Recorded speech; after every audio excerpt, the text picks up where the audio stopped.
तिमीलाई के रक्षा अँ, अब ठ्याक्क त उड्यो नि त अनि ब्लू आयो होइन अनि कस्तो फिल भयो मलाई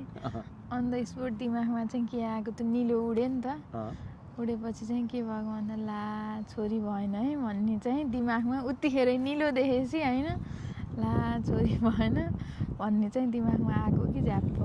म त होइन ब्लू उड्यो तर मैले त्यो कनेक्टै गर्न नसकेको कि ब्लू चाहिँ छोरा कि छोरी रे भनेर 5 सेकेन्ड त म फ्रिज भएको होइन के अरे यो के भयो भन्ने नै थाहा नभएको कि 5 सेकेन्ड अनि मलाई पनि त्यही भएको थियो अनि छोरा है भन्ने भएपछि चाहिँ ला छोरी भयो आज मलाई त के आयो भन्दा अब त्यो चलिरहेको त भन्छ नि मान्छेले भाग्यवानीले छोरी पाउँछ भने जस्तो ला छोरा भयो है भने जस्तो क्या फेरि छोरी भयो नि ओहो छोरा भएन है भने जस्तो हुन्छ होला अनि छोरा भयो भन्दा ला त्यस्तो भन्थे छोरी भएन है भने जस्तो हो कि अनि अर्कोचोटि त छोरी हुनुपर्छ भने जस्तो हो कि त्यस्तो हो कि भन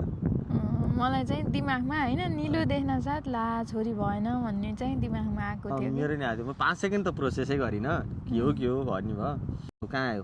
हामी हिल क्रेस्ट कहाँ थियो भनेको हाम्रो थन्डरबेको पहाड हाम्रो थन्डरबेको